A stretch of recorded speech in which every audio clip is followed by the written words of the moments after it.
ನಮಸ್ಕಾರ. ಮುಖ್ಯಾಂಶಗಳು.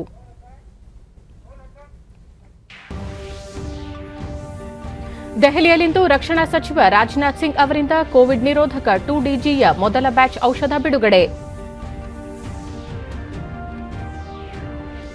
ಕೇಂದ್ರದಿಂದ ರಾಜ್ಯಕ್ಕೆ ಈ ವಾರ 4.25 ಲಕ್ಷ ಡೋಸ್ ರೆಮ್ಡೆಸಿವಿರ್ ಪೂರೈಕೆ, ವಿದೇಶದಿಂದಲೂ ಹೆಚ್ಚಿನ ನೆರವು. ಡಿವಿ ಸದಾನಂದಗೌಡ. ಬೆಂಗಳೂರಿನ ಬೌರಿಂಗ್ ಆಸ್ಪತ್ರೆಯಲ್ಲಿಂದು ಬ್ಲ್ಯಾಕ್ ಫಂಗಸ್ಗೆ ಪ್ರಾಯೋಗಿಕ ಚಿಕಿತ್ಸೆ, ಮುಖ್ಯಮಂತ್ರಿಗಳೊಂದಿಗೆ ಚರ್ಚಿಸಿ ಉಚಿತ ಚಿಕಿತ್ಸೆಯ ಕುರಿತು ತೀರ್ಮಾನ. ಡಾ ಕೆ ಸುಧಾಕರ್. ತೌಕ್ತೆ ಚಂಡಮಾರುತದ ತೀವ್ರತೆ, ಇಂದು ಸಂಜೆ ಗುಜರಾತ್ ಕರಾವಳಿಗೆ ಅಪ್ಪಳಿಸುವ ಸಾಧ್ಯತೆ. ಕರ್ನಾಟಕ, ಕೇರಳ ಸೇರಿ ವಿವಿಧ ರಾಜ್ಯಗಳಲ್ಲಿ ಭಾರೀ ಮಳೆ ನಿರೀಕ್ಷೆ. ವಾರ್ತೆಗಳ ವಿವರ. ಕೋವಿಡ್ ನಿರೋಧಕ ಔಷಧ 2-ಡಿಯಾಕ್ಸಿ ಡಿ ಗ್ಲೂಕೋಸ್ 2DGಯ ಮೊದಲ ಔಷಧವನ್ನು ರಕ್ಷಣಾ ಸಚಿವ ರಾಜನಾಥ್ ಸಿಂಗ್ ದೆಹಲಿಯಲ್ಲಿಂದು ಬಿಡುಗಡೆ ಮಾಡಿದರು. ಆರೋಗ್ಯ ಸಚಿವ ಡಾ ಹರ್ಷವರ್ಧನ್ ಸೇರಿದಂತೆ ಆರೋಗ್ಯ ಇಲಾಖೆಯ ವಿವಿಧ ಅಧಿಕಾರಿಗಳು ಉಪಸ್ಥಿತರಿದ್ದರು.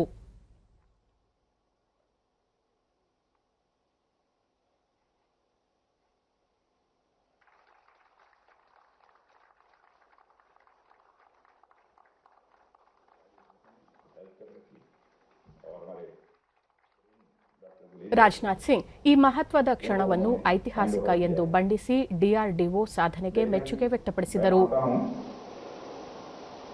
कि जो कुछ भी हम कर रहे हैं यह करने के परिणामस्वरूप हम सबों को निश्चिंत होने की आवश्यकता नहीं है, क्योंकि यहाँ सारे एक्सपर्ट्स बैठे हैं और जानते हैं, क्योंकि एक्सपर्ट्स के द्वारा जो ये जानकारियां प्राप्त हो रही हैं कि आगे भी और कोई वे आ सकती है. ಕೋವಿಡ್ ನಿರೋಧಕ ಔಷಧ 2DGಯ ಮೊದಲ ಔಷಧವನ್ನು ರಕ್ಷಣಾ ಸಚಿವರು ವಿಡಿಯೋ ಕಾನ್ಫರೆನ್ಸ್ ಮೂಲಕ ಬಿಡುಗಡೆ ಮಾಡಿದ್ದು, ಕಾರ್ಯಕ್ರಮದ ನೇರ ಪ್ರಸಾರ ದೆಹಲಿಯಿಂದ.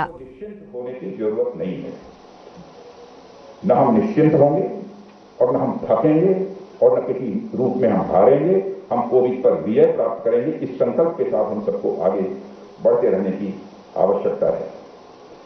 वैसे प्रधानमंत्री जी के नेतृत्व में और सारे हमारे जितने भी ऑफिसर्स हैं, जितनी भी हमारी संस्थाएं हैं, सबके कलेक्टिव एफर्ट से एक ऑक्सीजन प्रोडक्शन की समस्या थी, काफी हद तक हम लोगों ने इसमें कामयाबी हासिल की है.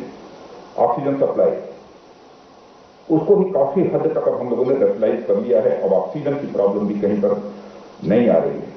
समय पर सेक्रेटरी हेल्थ जब राजेश भूषण जी के भी प्रेजेंटेशन को प्रधानमंत्री जी के मीटिंग में देखने का अवसर प्राप्त होता है और उस माध्यम से भी हमको जानकारी प्राप्त होती रहती है.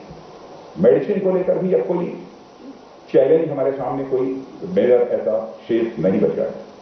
ICU bed, ventilator, cryogenic tanker, यह सब सारी चीजों की कितनी कमी थी आपने देखा होगा. समाचार पत्रों में बराबर कुछ न कुछ इस प्रकार की खबरें मिलती रहती थी और कुछ लोगों की आलोचना का शिकार भी सरकार को होना पड़ता था.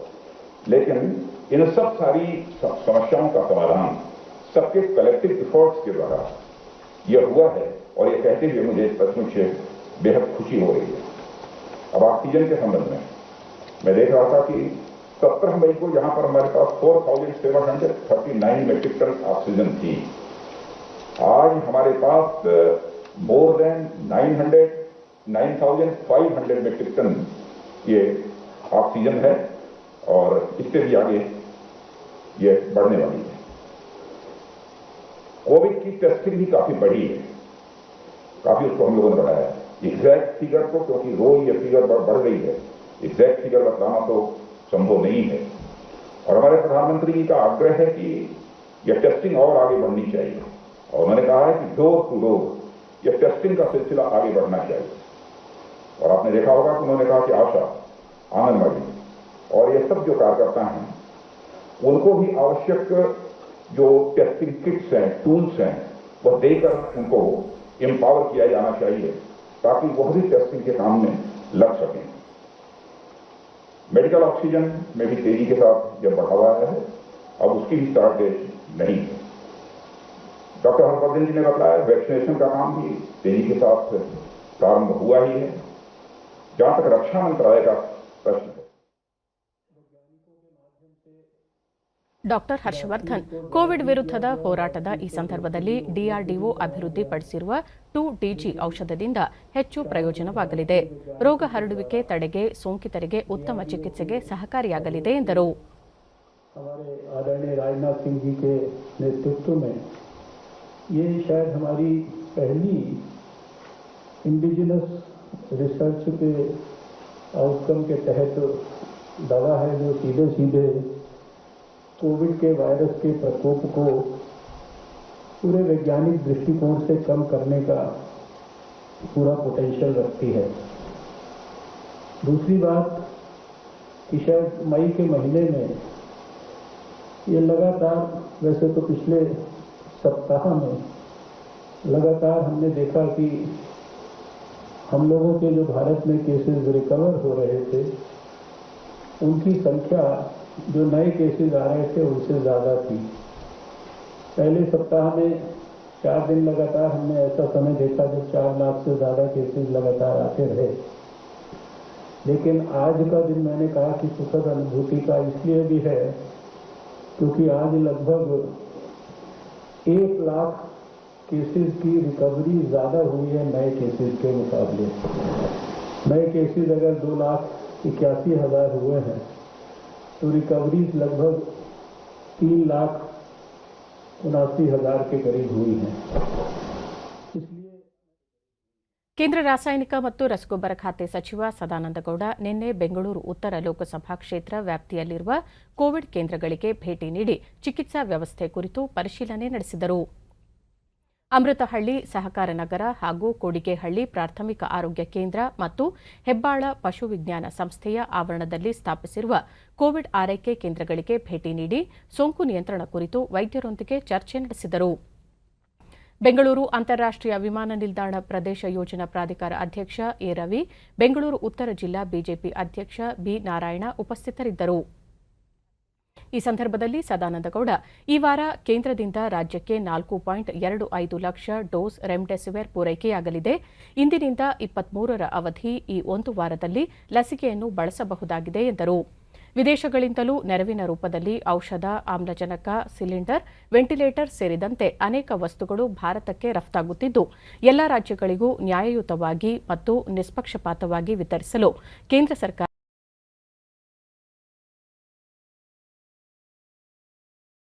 ಫಂಗಸ್ಗೆ ಚಿಕಿತ್ಸೆ ನೀಡಲು ಬೆಂಗಳೂರಿನ ಬೌರಿಂಗ್ ಆಸ್ಪತ್ರೆಯಲ್ಲಿ ಪ್ರಾಯೋಗಿಕವಾಗಿ ವ್ಯವಸ್ಥೆ ಮಾಡಲಾಗುತ್ತಿದ್ದು, ನಂತರ ಇತರ ಜಿಲ್ಲೆಗಳಿಗೂ ಈ ಸೇವೆಯನ್ನು ವಿಸ್ತರಿಸಲಾಗುವುದು ಎಂದು ಆರೋಗ್ಯ ಮತ್ತು ವೈದ್ಯಕೀಯ ಶಿಕ್ಷಣ ಸಚಿವ ಡಾ ಕೆ ಸುಧಾಕರ್ ತಿಳಿಸಿದ್ದಾರೆ. ಬೆಂಗಳೂರಿನಲ್ಲಿ ನಿನ್ನೆ ಅವರು ರೋಗ ನಿರೋಧಕ ಶಕ್ತಿ ಕಡಿಮೆ ಇರುವ ಸ್ಟೆರಾಯ್ಡ್ಗಳ ಅಧಿಕ ಬಳಕೆ ಮತ್ತು ಮಧುಮೇಹ ರೋಗಿಗಳಲ್ಲಿ ಕೋವಿಡ್ನಿಂದಾಗಿ ಬ್ಲ್ಯಾಕ್ ಫಂಗಸ್ ಬರುವ ಸಾಧ್ಯತೆ ಇದೆ. ಇಂದಿನಿಂದಲೇ ಬೌರಿಂಗ್ ಆಸ್ಪತ್ರೆಯಲ್ಲಿ ಉತ್ತಮ ಚಿಕಿತ್ಸೆ ನೀಡಲು ಪ್ರಾಯೋಗಿಕವಾಗಿ ಆರಂಭಿಸಲಾಗುತ್ತಿದ್ದು, ನಂತರ ಎಲ್ಲಾ ಜಿಲ್ಲಾ ಆಸ್ಪತ್ರೆ, ವೈದ್ಯಕೀಯ ಕಾಲೇಜುಗಳಲ್ಲಿ ಚಿಕಿತ್ಸೆ ಪ್ರಾರಂಭಿಸಲಾಗುವುದು ಎಂದು ಹೇಳಿದರು. ನೇತ್ರ ತಜ್ಞರು ಸೇರಿದಂತೆ 3-4 ತಜ್ಞರನ್ನೊಳಗೊಂಡ ಸಮಿತಿ ರಚಿಸಲಾಗುತ್ತಿದೆ. ಈ ರೋಗದ ಚಿಕಿತ್ಸೆ ಕುರಿತು ಸಮಿತಿ ಸಲಹೆ ನೀಡಲಿದೆ. ಬ್ಲ್ಯಾಕ್ ಫಂಗಸ್ಗೆ ಚಿಕಿತ್ಸೆಯನ್ನು ಸತತ 7 ವಾರಗಳ ಕಾಲ ನೀಡಬೇಕಿದ್ದು, 2-3 ಲಕ್ಷ ರೂಪಾಯಿ ವೆಚ್ಚವಾಗಲಿದೆ. ಈ ಹಿನ್ನೆಲೆಯಲ್ಲಿ ರೋಗಿಗಳಿಗೆ ಉಚಿತವಾಗಿ ಚಿಕಿತ್ಸೆ ನೀಡುವ ಕುರಿತು ಮುಖ್ಯಮಂತ್ರಿ ಬಿಎಸ್ ಯಡಿಯೂರಪ್ಪ ಅವರೊಂದಿಗೆ ಚರ್ಚಿಸಲಾಗುವುದು ಎಂದು ಸಚಿವರು ತಿಳಿಸಿದರು.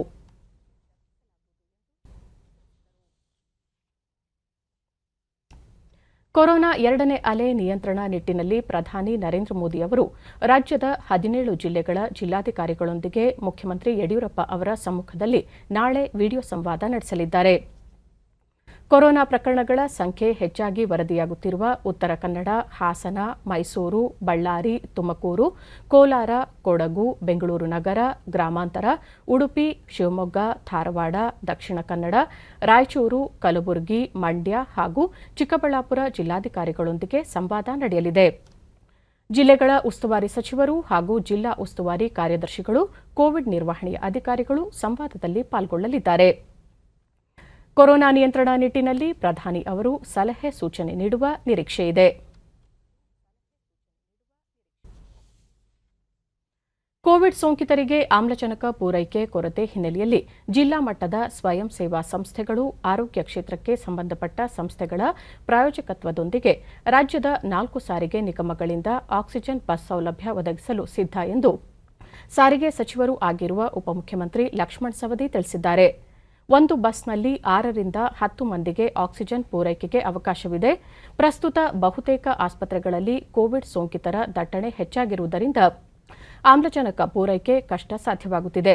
ಆದರೆ ಆಕ್ಸಿಜನ್ ಪೂರೈಸುವ ಉಪಕರಣಗಳನ್ನು ಅಳವಡಿಸಿರುವ ಬಸ್ಗಳನ್ನು ಆಸ್ಪತ್ರೆಗಳ ಬಳಿ ನಿಲ್ಲಿಸಿದರೆ ಸೋಂಕಿತರಿಗೆ ತುರ್ತಾಗಿ ವಿಶ್ರಮಿಸಲು ಮತ್ತು ಆಕ್ಸಿಜನ್ ಪಡೆದು ಜೀವ ಉಳಿಸಿಕೊಳ್ಳಲು ಸಾಧ್ಯವಾಗುತ್ತದೆ. ಇಂತಹ ಪ್ರಯೋಗಗಳು ಈಗಾಗಲೇ ಬೆಂಗಳೂರಿನಲ್ಲಿ ಯಶಸ್ಸು ಕಂಡಿವೆ ಎಂದು ಅವರು ಹೇಳಿದ್ದಾರೆ.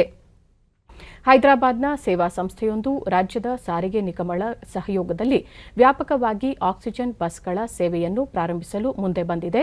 ಆರೋಗ್ಯ ಸಚಿವ ಡಾ ಕೆ ಸುಧಾಕರ್ ಅವರೊಂದಿಗೆ ಈಗಾಗಲೇ ಚರ್ಚಿಸಲಾಗಿದೆ. ಜಂಟಿ ಪ್ರಯತ್ನ ಕೈಗೂಡಿದರೆ ಮತ್ತಷ್ಟು ಹೆಚ್ಚಿನ ಮಂದಿಗೆ ಉಚಿತ ಆರೋಗ್ಯ ಸೇವೆ ಕಲ್ಪಿಸಲು ಸಾಧ್ಯ ಎಂದು ಅವರು ತಿಳಿಸಿದ್ದಾರೆ. ಕೋವಿಶೀಲ್ಡ್ನ 2ನೇ ಡೋಸ್ ಲಸಿಕೆ 84 ದಿನಗಳ ಬಳಿಕ ಲಭ್ಯವಾಗಲಿದೆ ಎಂದು ಕೇಂದ್ರ ಆರೋಗ್ಯ ಮತ್ತು ಕುಟುಂಬ ಕಲ್ಯಾಣ ಸಚಿವಾಲಯದ ಹೆಚ್ಚುವರಿ ಕಾರ್ಯದರ್ಶಿ ವಿಕಾಸ್ ಶೀಲ್ ಈ ಕುರಿತು ರಾಜ್ಯ ಮತ್ತು ಕೇಂದ್ರಾಡಳಿತ ಪ್ರದೇಶಗಳಿಗೆ ಪತ್ರ ಬರೆದಿದ್ದಾರೆ. ಈಗಾಗಲೇ ಆನ್ಲೈನ್ ಮೂಲಕ ಮುಂಗಡ ಕಾಯ್ದಿರಿಸಿದ್ದರೆ ಅದು ರದ್ದಾಗುವುದಿಲ್ಲ, ಮಾನ್ಯತೆ ಹೊಂದಿರುತ್ತದೆ. ಮೊದಲ ಡೋಸ್ ಲಸಿಕೆ ಪಡೆದ 84 ದಿನಗಳ ಬಳಿಕವಷ್ಟೇ 2ನೇ ಡೋಸ್ ನೀಡಬೇಕು ಎಂದು ಪತ್ರದಲ್ಲಿ ಸೂಚಿಸಲಾಗಿದೆ.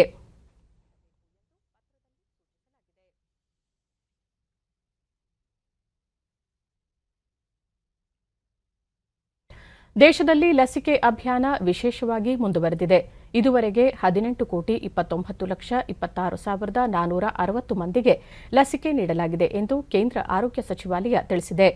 ಕಳೆದ 24 ಗಂಟೆಗಳಲ್ಲಿ 6,91,211 ಮಂದಿಗೆ ಲಸಿಕೆ ನೀಡಲಾಗಿದೆ.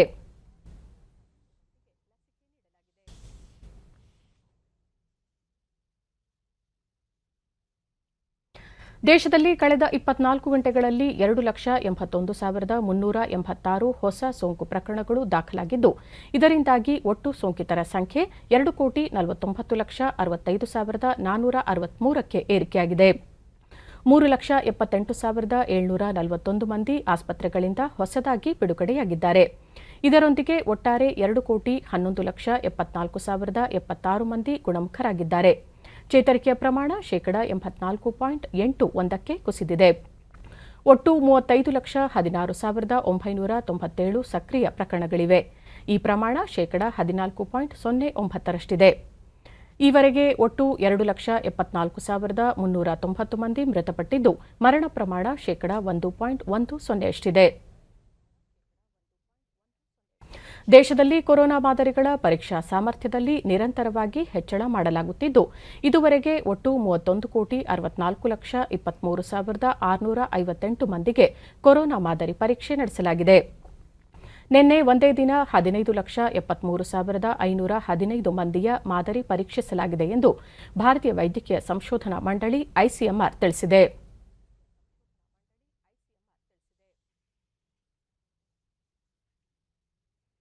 ರಾಜ್ಯದಲ್ಲಿ ನಿನ್ನೆ ಹೊಸದಾಗಿ 31,531 ಕೋವಿಡ್ ಪ್ರಕರಣಗಳು ದೃಢಪಟ್ಟಿದ್ದು, ಇದರೊಂದಿಗೆ ಒಟ್ಟು ಸೋಂಕು ಪ್ರಕರಣಗಳ ಸಂಖ್ಯೆ 22,03,462ಕ್ಕೆ ಏರಿಕೆಯಾಗಿದೆ.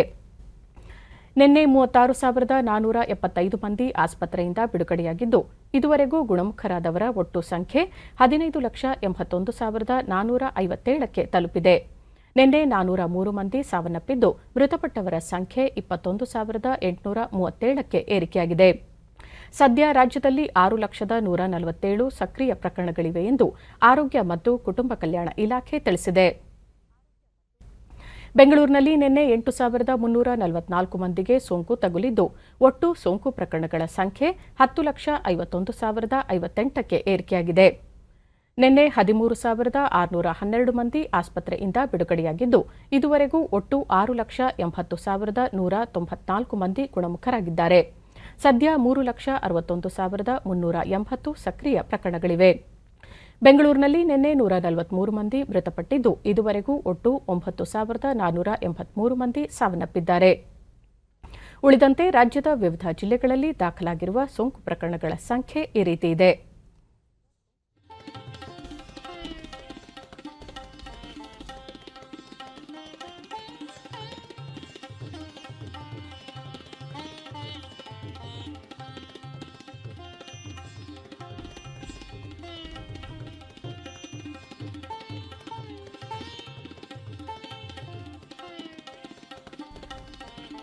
ಭಾರತೀಯ ಜನತಾ ಪಕ್ಷದ ಸೇವೆಯೇ ಸಂಘಟನೆ ವಿಭಾಗದಿಂದ ಹಿಮಾಚಲ ಪ್ರದೇಶದ ಕೋವಿಡ್ ಸೋಂಕಿತರ ನೆರವಿಗೆ 17 ಸಂಚಾರಿ ವಾಹನಗಳಿಗೆ ನಿನ್ನೆ ಚಾಲನೆ ನೀಡಲಾಯಿತು.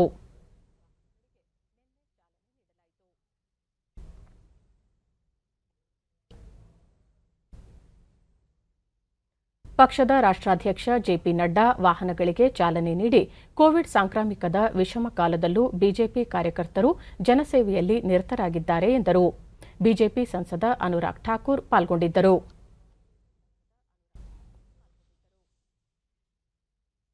रूप से जो विपदा आई है ये हम सब लोगों ने मिल करके इससे निपटना है और आगे बढ़ना है और इसलिए भारतीय जनता पार्टी के लाखों कार्यकर्ताओं को हमारा ये संदेश रहा है और कैसे हम नीचे तक इस संक्रमण काल में अपना योगदान कर सकें इसके लिए दिन रात एक लगे हैं. जो 17 आज हमारे मोबाइल वैन, मेडिकल वैन ये आज नीचे तक पहुंचेंगी, पीपी किट्स पहुंचेंगे, अदर फैसिलिटीज पहुंचेंगी, उसके लिए जो व्यवस्था की गई है उसके लिए मेरी शुभकामनाएं भी हैं.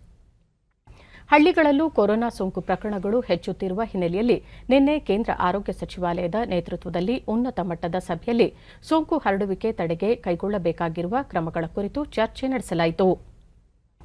ಆರೋಗ್ಯ ಇಲಾಖೆ ಕಾರ್ಯದರ್ಶಿ ರಾಜೇಶ್ ಭೂಷಣ್ ಹಾಗೂ ನೀತಿ ಆಯೋಗದ ಡಾ ವಿಕೆ ಪೌಲ್ ಅಧ್ಯಕ್ಷತೆಯಲ್ಲಿ ವಿಡಿಯೋ ಕಾನ್ಫರೆನ್ಸ್ ಮೂಲಕ ಎಲ್ಲಾ ರಾಜ್ಯಗಳು ಹಾಗೂ ಕೇಂದ್ರಾಡಳಿತ ಪ್ರದೇಶಗಳ ಪ್ರತಿನಿಧಿಗಳೊಂದಿಗೆ ಈ ಸಭೆ ನಡೆಯಿತು. ಗ್ರಾಮಾಂತರ ಪ್ರದೇಶಗಳಲ್ಲಿ ಕೊರೋನಾ ಸೋಂಕಿನ ಪ್ರಕರಣಗಳು ಹೆಚ್ಚುತ್ತಿರುವ ಹಿನ್ನೆಲೆಯಲ್ಲಿ ಇದರ ನಿಯಂತ್ರಣಕ್ಕೆ ತುರ್ತು ಕ್ರಮಗಳ ಅಗತ್ಯವಿದ್ದು, ಗ್ರಾಮೀಣ ಪ್ರದೇಶ ಹಾಗೂ ಹಳ್ಳಿಗಳಲ್ಲಿ ಕೋವಿಡ್ ಕೇರ್ ಸೆಂಟರ್ಗಳನ್ನು ತೆರೆದು ಸೋಂಕಿತರಿಗೆ ಚಿಕಿತ್ಸೆ ನೀಡುವ ವ್ಯವಸ್ಥೆಯಾಗಬೇಕು. ಶಾಲೆ, ಸಮುದಾಯ ಭವನ, ಕಲ್ಯಾಣ ಮಂಟಪ, ಪಂಚಾಯಿತಿ ಕಟ್ಟಡಗಳಲ್ಲಿ ತಾತ್ಕಾಲಿಕ ಆಸ್ಪತ್ರೆಗಳನ್ನು ನಿರ್ಮಿಸುವುದು ಸೇರಿದಂತೆ ಕೋವಿಡ್ ಕಂಟೈನ್ಮೆಂಟ್ ವಲಯಗಳ ಸ್ಥಾಪನೆ ಮತ್ತು ನಿರ್ವಹಣೆ ಕುರಿತಂತೆ ಎಲ್ಲಾ ರಾಜ್ಯಗಳಿಗೆ ಸಲಹೆ ನೀಡಲಾಯಿತು. ಲಾಕ್ಡೌನ್ ಸಂದರ್ಭದಲ್ಲಿ ನ್ಯಾಯಬೆಲೆ ಅಂಗಡಿಗಳನ್ನು ಸಮಯ ನಿರ್ಬಂಧದಿಂದ ಹೊರಗಿಟ್ಟಿರುವ ಕುರಿತು ರಾಜ್ಯ ಮತ್ತು ಕೇಂದ್ರಾಡಳಿತ ಪ್ರದೇಶಗಳು ಖಾತರಿಪಡಿಸಿಕೊಳ್ಳಬೇಕೆಂದು ಕೇಂದ್ರ ಸರ್ಕಾರ ಸೂಚನೆ ನೀಡಿದೆ. ಕೇಂದ್ರ ಆಹಾರ ಮತ್ತು ಸಾರ್ವಜನಿಕ ವಿತರಣೆ ಸಚಿವಾಲಯ ನ್ಯಾಯಬೆಲೆ ಅಂಗಡಿಗಳು ತಿಂಗಳ ಎಲ್ಲಾ ದಿನಗಳು ತೆರೆದಿದ್ದು,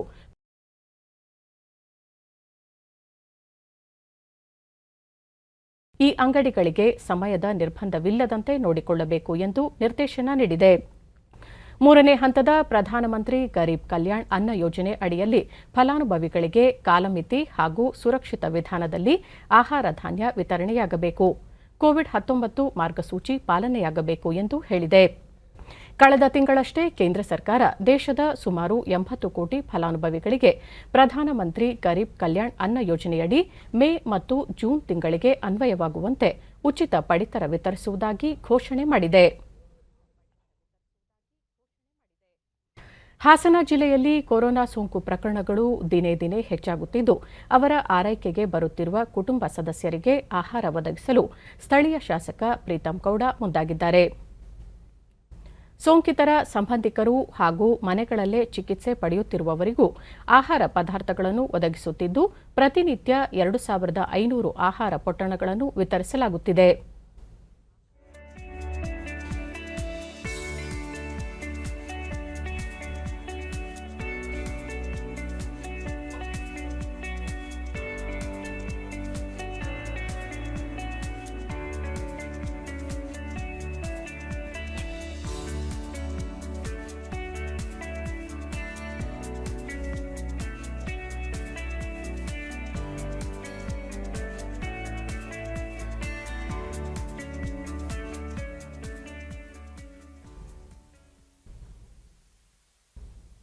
ಒಂದು ನಾವು ಏನು ಬಡ ಜನತೆ ಡಿಡಿ ನ್ಯೂಸ್ನೊಂದಿಗೆ ನಗರಸಭೆ ಸದಸ್ಯ ಪುನೀತ್ ಕೊರೋನಾ ಸೋಂಕಿತರಿಗೆ ಚಿಕಿತ್ಸೆ ಮತ್ತು ಆಹಾರವನ್ನು ಒದಗಿಸಲು 2 ಸಹಾಯವಾಣಿಗಳನ್ನು ಪ್ರಾರಂಭಿಸಲಾಗಿದೆ.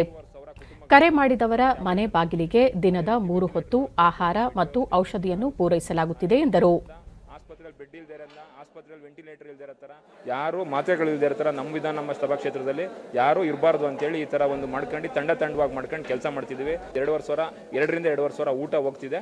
ಹೋದ ಸಲ ಅನುಭವಕ್ಕಿಂತ ಈ ಸಲ ತುಂಬಾ ಕ್ರೂರವಾಗಿದೆ ಕೊರೋನಾ. ದಯಮಾಡಿ ಎಲ್ಲರೂ ಮಾಸ್ಕ್ ಅನ್ನ ಧರಿಸಬೇಕು, ಮನೆಯಲ್ಲಿರಬೇಕು. ಕೋವಿಡ್ಂದಾಗಿ ಗೌರ್ಮೆಂಟ್ ಹಾಸ್ಪಿಟಲ್ ಹಲವಾರು ಕಾರ್ಯಕರ್ತ ಪುರುಷೋತ್ತಮ್ ಕೊರೋನಾ ಸೋಂಕಿತರು ಮತ್ತು ಬಡ ಜನರು ಹಸಿವಿನಿಂದ ಬಳಲಬಾರದು ಎಂಬ ಉದ್ದೇಶದಿಂದ ಈ ಸೇವೆಯನ್ನು ಆರಂಭಿಸಲಾಗಿದೆ ಎಂದು ತಿಳಿಸಿದರು. ಕಟ್ಟಡ ಕಾರ್ಮಿಕರು ಏನಿದ್ದಾರೆ ಮತ್ತು ನಿರಾಶ್ರಿತರು ಅವ್ರು ಯಾರು ಕೂಡ ಹಸುವಿನಿಂದ ಮಲಗಬಾರ್ದು ಅನ್ನೋ ಉದ್ದೇಶದಿಂದ ಎಲ್ಲರೂ ಒಂದು ಮೀಟಿಂಗ್ ಮಾಡಿ ಒಂದು ತೀರ್ಮಾನ ಮಾಡಿ 3 ಹೊತ್ತು ಒಂದು ಊಟದ ವ್ಯವಸ್ಥೆ ಮಾಡಬೇಕು ಅಂತ ಒಂದು ತೀರ್ಮಾನ ಮಾಡಿ ಎಲ್ಲರೂ ಕೈಗೊಂಡು ಕಳೆದ 2-3 ದಿನದಿಂದ ಊಟದ ವ್ಯವಸ್ಥೆ ಮಾಡಿ. ನಾಗೇಶ್ ಪ್ರತಿದಿನ ಸ್ವಚ್ಛ ಹಾಗೂ ಪೌಷ್ಟಿಕ ಆಹಾರವನ್ನು ತಯಾರಿಸಿ ಆಹಾರ ಪೊಟ್ಟಣಗಳನ್ನು ವಿತರಿಸಲಾಗುತ್ತಿದೆ ಎಂದರು. ಮತ್ತೆ ಇನ್ನೊಂದ್ಸಲ ಮತ್ತೆ ಮಧ್ಯಾಹ್ನದ ಊಟದ ವ್ಯವಸ್ಥೆ, ಊಟ ಆದ ತಕ್ಷಣ ಮತ್ತೆ ಕ್ಲೀನಿಂಗ್ ಆಗುತ್ತೆ. ತರಕಾರಿಗಳು ಅಷ್ಟೇ ಅವತ್ತಿಗೆ ಎಷ್ಟು ತರಕಾರಿ ಬೇಕು ಅಷ್ಟು ಮಾತ್ರ ತರಿಸ್ಕೊಂತೀವಿ, ಅವತ್ತೇ ಕ್ಲೋಸ್ ಮಾಡ್ತೀವಿ. ಇವತ್ತು 2-3 ದಿನ ಮುಂಚೆನೇ ತರಕಾರಿ ತರಿಸ್ಕೊಳ್ಳೋದು, ಅದನ್ನೇ ಹಾಕೋದು, ಆ ರೀತಿ ಏನು ಮಾಡ್ತಾ ಇಲ್ಲ. ಯಾರೂ ದಯವಿಟ್ಟು ಗೊಂದಲ ಮಾಡ್ಕೋಬಾರ್ದು. ಯಾವುದೇ ಜಾತಿ ಭೇದ ಇಲ್ಲದಲೇ ನಾವು ಮಾಡ್ತಾ ಇದ್ದೀವಿ. ಮುಸ್ಲಿಮ್ಸ್ ಆಗಲಿ, ಹಿಂದೂ ಆಗಲಿ, ಕ್ರಿಶ್ಚಿಯನ್ ಎಂಥದ್ದು ಇಲ್ಲ. ಎಲ್ಲರೂ ನಾವೆಲ್ಲ ಒಂದೇ ಅಂದ್ಕೊಂಡು ಈ ಕೊರೋನಾ ಹೋರಾಟ ಮಾಡಿ ಅದನ್ನು. ಆಹಾರ ವಿತರಕ ವಿಕಾಸ್ ಸಹಾಯವಾಣಿಗೆ ಕರೆ ಮಾಡಿದವರ ಮನೆ ಬಾಗಿಲಿಗೆ ಆಹಾರದ ಪೊಟ್ಟಣಗಳನ್ನು ಒದಗಿಸಲಾಗುತ್ತಿದೆ ಎಂದು ತಿಳಿಸಿದರು. 88488862 ಅಂತ ಆ ನಂಬರಿಗೆ ಕಾಲ್ ಮಾಡ್ತಾರೆ. ಹಾಸನಲ್ಲಿ ಎಲ್ಲೆಲ್ಲಿ ಅವ್ರು ಕಾಲ್ ಮಾಡಿ ಹೇಳ್ತಾರೆ. ಬೆಳಗ್ಗೆ ತಿಂಡಿ, ಮಧ್ಯಾಹ್ನ ಊಟ, ರಾತ್ರಿ ಊಟ ಎಷ್ಟು ಅವಶ್ಯಕತೆ ಇದ್ದರೆ ಅಷ್ಟು ಅವಶ್ಯಕತೆ ಇದೆ. ಪ್ರತಿಯೊಬ್ಬರಿಗೂ ಮುಟ್ತಾ ಇದೆ. ಆಮೇಲೆ ಪ್ರತಿ ಹಾಸ್ಪಿಟ್ಲಲ್ಲೂ ಈಗ ಪೇಷಂಟ್ ನೋಡ್ಕೊಳ್ಳೋಕ್ಕೆ ಜನ ಬಂದಿರ್ತಾರೆ, ಎಲ್ಲೂ ಹೋಟ್ಲು ತೆಗ್ದಿಲ್ಲ ಅಂಥವ್ರಿಗೆ ಅಲ್ಲಿ ಹಾಸ್ಪಿಟ್ಲಿಗೆ ಪ್ರತಿ ಹಾಸ್ಪಿಟ್ಲ್ ಹತ್ರಕ್ಕೆ ಹೋಗ್ಬಿಟ್ಟು ಅಲ್ಲಿ 20 ಜನನ 30 ಜನನ ಪೇಷಂಟ್ ನೋಡ್ಕೊಳ್ಳೋಕೆ ಬಂದಿರ್ತಾರೆ. ಅರಬ್ಬಿ ಸಮುದ್ರದಲ್ಲಿ ಉಂಟಾಗಿರುವ ತೌಕ್ತೆ ಚಂಡಮಾರುತ ತೀವ್ರ ಸ್ವರೂಪ ಪಡೆದುಕೊಂಡಿದ್ದು ಇಂದು ಸಂಜೆಯೇ ಗುಜರಾತ್ ಕರಾವಳಿಗೆ ಅಪ್ಪಳಿಸಲಿದೆ ಎಂದು ಭಾರತೀಯ ಹವಾಮಾನ ಇಲಾಖೆ ಮುನ್ಸೂಚನೆ ನೀಡಿದೆ. ಈ ಮುನ್ನ ತೌಕ್ತೆ ಚಂಡಮಾರುತ ನಾಳೆ ಬೆಳಗಿನ ಜಾವದ ವೇಳೆಗೆ ಉತ್ತರ ವಾಯುವ್ಯದೆಡೆಗೆ ಸಾಗಿ ಗುಜರಾತ್ ಕರಾವಳಿಗೆ ಅಪ್ಪಳಿಸಲಿದೆ ಎಂದು ವರದಿಯಾಗಿತ್ತು. ಇದೀಗ ಚಂಡಮಾರುತದ ದಿಕ್ಕಿನಲ್ಲಿ ಬದಲಾವಣೆಯಾಗಿದ್ದು ಇಂದು ಸಂಜೆಯ ಹೊತ್ತಿಗೆ ಗುಜರಾತ್ ಕರಾವಳಿಗೆ ಅಪ್ಪಳಿಸಲಿದ್ದು ಪೋರಬಂದರು ಮತ್ತು ಮಪುಹನ ನಡುವಿನ ಕರಾವಳಿ ತೀರ ದಾಟಲಿದೆ ಎಂದು ಹವಾಮಾನ ಇಲಾಖೆ ತಿಳಿಸಿದೆ. ಚಂಡಮಾರುತದಿಂದಾಗಿ ಕರ್ನಾಟಕ, ಕೇರಳ, ಕೊಂಕಣ ಪ್ರದೇಶ, ಗೋವಾ ಮತ್ತು ರಾಜಸ್ಥಾನಗಳಲ್ಲಿ ಭಾರೀ ಮಳೆಯಾಗಲಿದೆ. ಗಂಟೆಗೆ 145ರಿಂದ 155 ಕಿಲೋಮೀಟರ್ ವೇಗದಲ್ಲಿ ರಭಸವಾಗಿ ಬೀಸುತ್ತಿರುವ ಗಾಳಿಯ ವೇಗ ಸಂಜೆಯ ಹೊತ್ತಿಗೆ 179 ಕಿಲೋಮೀಟರ್ಗೆ ಹೆಚ್ಚುವ ಸಾಧ್ಯತೆ ಇದೆ ಎಂದು ಅಂದಾಜಿಸಲಾಗಿದೆ. ರಾಜ್ಯದ ಕರಾವಳಿ ತೀರದತ್ತ ಮೀನುಗಾರರು ಸಮುದ್ರಕ್ಕಿಳಿಯದಂತೆ ಹವಾಮಾನ ಇಲಾಖೆ ಈಗಾಗಲೇ ಮುನ್ನೆಚ್ಚರಿಕೆ ನೀಡಿದೆ. ಚಂಡಮಾರುತದಿಂದಾಗಿ ಉಂಟಾಗಿರುವ ಯಾವುದೇ ಪರಿಸ್ಥಿತಿಯನ್ನು ಎದುರಿಸಲು ರಾಷ್ಟ್ರೀಯ ವಿಪತ್ತು ನಿರ್ವಹಣಾ ಪಡೆ ಎನ್ಡಿಆರ್ಎಫ್ ತಂಡಗಳು ಸ್ಥಳದಲ್ಲೇ ಬೀಡು ಬಿಟ್ಟಿವೆ. ರಾಜ್ಯದ ಕರಾವಳಿ ಜಿಲ್ಲೆಗಳಿಗೆ ಅಪ್ಪಳಿಸಿದ ತೌಕ್ತೆ ಚಂಡಮಾರುತದಿಂದ ಉಡುಪಿ ಜಿಲ್ಲೆಯಲ್ಲಿ ಅಪಾರ ಪ್ರಮಾಣದ ಆಸ್ತಿ ಪಾಸ್ತಿ ಹಾನಿಯಾಗಿದೆ. ಕಡಲ ತೀರದಲ್ಲಿರುವ ಸುಮಾರು 36 ಮನೆಗಳಿಗೆ ಹಾನಿಯಾಗಿದ್ದು ಬಿರುಗಾಳಿಯ ರಭಸಕ್ಕೆ ನೂರಾರು ತೆಂಗಿನ ಮರಗಳು ನೆಲಕ್ಕುರುಳಿವೆ. ಮೀನುಗಾರರ ದೋಣಿಗಳು ಮರಳಿನಲ್ಲಿ ಮುಗುಚಿ ಹೋಗಿದ್ದು ಕಡಲ ತೀರದ ಜನರ ನೋವಿಗೆ ಸ್ಪಂದಿಸಿರುವ ಜಿಲ್ಲಾಡಳಿತ ಪರಿಹಾರ ಕಾರ್ಯಗಳಲ್ಲಿ ತೊಡಗಿದೆ.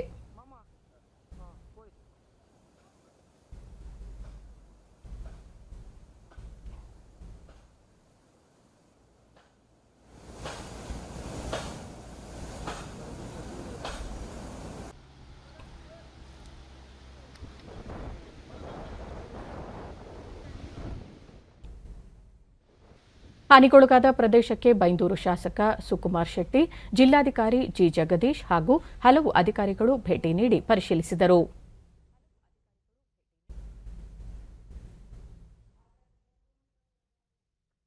ಡಿಡಿ ನ್ಯೂಸ್ನೊಂದಿಗೆ ಶಾಸಕ ಸುಕುಮಾರ್ ಶೆಟ್ಟಿ, ಚಂಡಮಾರುತದಿಂದ ಉಡುಪಿಯಲ್ಲಿ ಅಪಾರ ಪ್ರಮಾಣದ ನಷ್ಟವಾಗಿದೆ. ಹಾನಿ ಕುರಿತು ಜಿಲ್ಲಾಡಳಿತ ಸರ್ಕಾರಕ್ಕೆ ವರದಿ ನೀಡಿದ ನಂತರ ಸಂತ್ರಸ್ತರಿಗೆ ಸೂಕ್ತ ಪರಿಹಾರ ಒದಗಿಸಲು ಪ್ರಯತ್ನಿಸಲಾಗುವುದು ಎಂದರು. ಕಷ್ಟ ಆಗಿದೆ. ಈಗಾಗಲೇ ನಮ್ಮ ತಹಸೀಲ್ದಾರರು 2 ಗಂಜಿ ಕೇಂದ್ರಕ್ಕೆ ಓಪನ್ ಮಾಡಿದ್ದಾರೆ. ತುಂಬ ಮನೆ ಹೋಗಿದೆ, ಮರ ಹೋಗಿದೆ, ಎಲೆಕ್ಟ್ರಿಕ್ ಕಂಬ ಹೋಗಿದೆ, ಭಾಳ ಮೀನುಗಾರಿಕೆ ಬೋಟ್ ಹಾಳಾಗಿದೆ, ಶೆಡ್ ಹೋಗಿದೆ, ಮೀನುಗಾರ ಶೆಡ್ ಭಾಳಷ್ಟು ಹಾಳಾಗಿದೆ, ಇದಕ್ಕೆ ತೆಂಗಿನ ಮರ ಹೋಗಿದೆ. ಇದರ ನಿರ್ವಹಣೆಯನ್ನು ಹೇಗೆ ಮಾಡಬೇಕಂತ ಆಲೋಚನೆ ಮಾಡಿ ಇದನ್ನು ಶೀಘ್ರದಲ್ಲಿ ಅದನ್ನು ಮಾಡುವಂಥ ವ್ಯವಸ್ಥೆ ಮಾಡ್ತಾರೆ. ಜಿಲ್ಲಾಧಿಕಾರಿ ಜಿ. ಜಗದೀಶ್, ಚಂಡಮಾರುತದಿಂದ ಜಿಲ್ಲೆಯ ಜನ ತತ್ತರಿಸಿದ್ದಾರೆ. ಹಾನಿ ಕುರಿತು ಶೀಘ್ರವೇ ಸರ್ಕಾರಕ್ಕೆ ವರದಿ ನೀಡಲಾಗುವುದು ಎಂದು ತಿಳಿಸಿದರು. ಹೆಚ್ಚಾಗಿ ಸಮುದ್ರ ಪಕ್ಕದಲ್ಲಿರುವಂತಹ ಮನೆಗಳಿಗೆ ಕಡಲ್ ಕೊರತೆಯಿಂದ ಸುಮಾರು ಮನೆಗಳಿಗೆ ತೊಂದರೆ ಆಗ್ತಾ ಇದೆ. ಹಾಗಾಗಿ ಈಗಾಗಲೇ ಎಲ್ಲ ಜನಪ್ರತಿನಿಧಿಗಳು ಮತ್ತು ನಾವೆಲ್ಲ ಅಧಿಕಾರಿಗಳು ಸಹ ಭೇಟಿಯನ್ನು ನೀಡಿದ್ದೇವೆ. ಸರ್ಕಾರದ ಗಮನಕ್ಕೆ ತರ್ತೀವಿ, ಏನೆಲ್ಲ ನಷ್ಟ ಆಗಿದೆ ಅನ್ನೋದನ್ನು ಸರ್ಕಾರದ ಗಮನಕ್ಕೆ ತರ್ತೀವಿ. ಸರ್ಕಾರ ಪರಿಹಾರ ಕಾರ್ಯಗಳ ಬಗ್ಗೆ ಹಣ ಬಿಡುಗಡೆ ಮಾಡಿದ ತಕ್ಷಣ ನಾವು ಇಟಾಲಿಯನ್ ಓಪನ್ ಟೆನ್ನಿಸ್ ಚಾಂಪಿಯನ್ಶಿಪ್ನಲ್ಲಿ ಸ್ಪೇನ್ನ ರಫೇಲ್ ನಡಾಲ್ ಪ್ರಶಸ್ತಿ ಗೆದ್ದುಕೊಂಡಿದ್ದಾರೆ. ನಿನ್ನೆ ರಾತ್ರಿ ನಡೆದ ಪುರುಷರ ಸಿಂಗಲ್ಸ್ ಫೈನಲ್ ಪಂದ್ಯದಲ್ಲಿ ರಫೇಲ್ ನಡಾಲ್ ಅವರು ಸರ್ಬಿಯಾದ ನೊವಾಕ್ ಜೋಕೋವಿಚ್ ವಿರುದ್ಧ 7-5, 1-6, 6-3 ಸೆಟ್ಗಳಿಂದ ಜಯ ಗಳಿಸಿ ಟ್ರೋಫಿ ಎತ್ತಿ ಹಿಡಿದರು. ಇದು ಸ್ಪೇನ್ ಆಟಗಾರನಿಗೆ 10ನೇ ಇಟಾಲಿಯನ್ ಓಪನ್ ಪ್ರಶಸ್ತಿಯಾಗಿದೆ. ಸೆನ್ಸೆಕ್ಸ್ ಮುಂಬೈ ಷೇರು ಮಾರುಕಟ್ಟೆಯಲ್ಲಿಂದು ಆರಂಭಿಕ ವಹಿವಾಟಿನಲ್ಲಿ ಷೇರು ಸಂವೇದಿ ಸೂಚ್ಯಂಕ ಸೆನ್ಸೆಕ್ಸ್ 300 ಅಂಕಗಳ ಏರಿಕೆಯೊಂದಿಗೆ 49,033ರಲ್ಲಿ ವಹಿವಾಟು ಆರಂಭಿಸಿದೆ. ರಾಷ್ಟ್ರೀಯ ಸಂವೇದಿ ಸೂಚ್ಯಂಕ ನಿಫ್ಟಿ ಸಹ 79 ಅಂಕಗಳ ಇಳಿಕೆಯೊಂದಿಗೆ 14,756ರಲ್ಲಿತ್ತು. ಅಂತಾರಾಷ್ಟ್ರೀಯ ಮಾರುಕಟ್ಟೆಯಲ್ಲಿ ಡಾಲರ್ ಎದುರು ರೂಪಾಯಿ ಮೌಲ್ಯ 5 ಪೈಸೆ ಏರಿಕೆಯಾಗಿ ಡಾಲರ್ ಬೆಲೆ 73.24 ರೂಪಾಯಿಯಷ್ಟಿದೆ.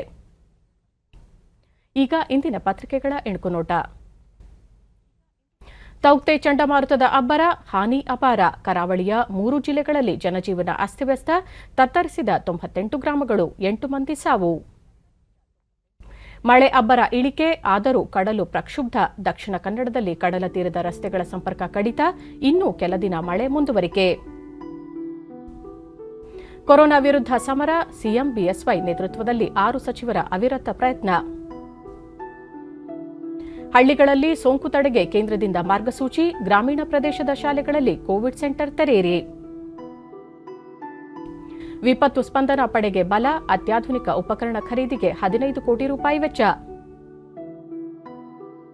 ಇವು ಇಂದಿನ ಪತ್ರಿಕೆಗಳ ಪ್ರಮುಖ ಸುದ್ದಿ. ಉಳಿದಂತೆ ಕರ್ಫ್ಯೂ ವಿಸ್ತರಣೆ ಖಚಿತ, ಪಾಸಿಟಿವಿಟಿ ಹೆಚ್ಚಿರುವ ಜಿಲ್ಲೆಗಳಲ್ಲಿ ಪೂರ್ಣ ಲಾಕ್ಡೌನ್ಗೆ ಸಲಹೆ. ಇಂದು ಜಿಲ್ಲಾಡಳಿತಗಳೊಂದಿಗೆ ಸಿಎಂ ಚರ್ಚೆ, ನಾಳೆ ಪಿಎಂ ನೇತೃತ್ವದಲ್ಲಿ 17 ಜಿಲ್ಲೆಗಳ ಸಭೆ. 2ನೇ ಡೋಸ್ ಬುಕ್ಕಿಂಗ್ ಕ್ಯಾನ್ಸಲ್ ಆಗಲ್ಲ, ಕೇಂದ್ರ ಸರ್ಕಾರದಿಂದಲೇ ಸ್ಪಷ್ಟನೆ. ದೇಶದಲ್ಲಿ ಪಾಸಿಟಿವಿಟಿ ಪ್ರಮಾಣ 16.98ಕ್ಕೆ ಇಳಿಕೆ.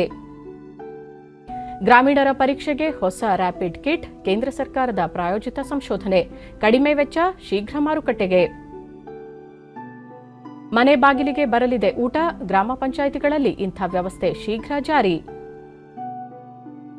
ಯುರೋಪಿಯನ್ ಚಾಂಪಿಯನ್ಶಿಪ್ನಲ್ಲಿ ಅತಿಥಿಯಾಗಿ ಭಾಗಿ, ಶೂಟಿಂಗ್ ಶಿಕ್ಷಣ, ಮನುಗೆ ಪರೀಕ್ಷೆ.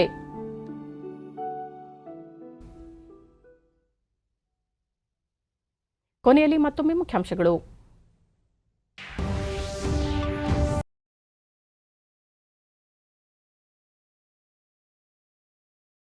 ಬಿಡುಗಡೆ.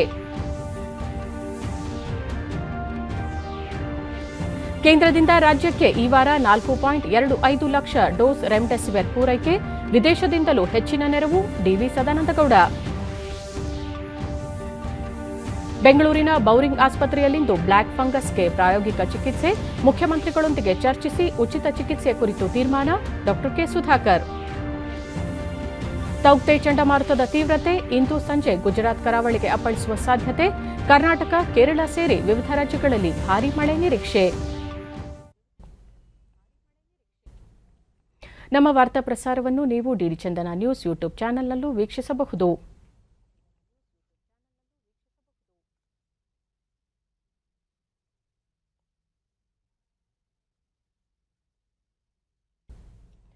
ವೀಕ್ಷಕರೇ, ಈಗ ನಾನು ಸ್ಟುಡಿಯೋದಿಂದ ಹೊರಹೋಗುತ್ತಿರುವ ಕಾರಣ ಮಾಸ್ಕ್ ಧರಿಸುತ್ತಿದ್ದೇನೆ.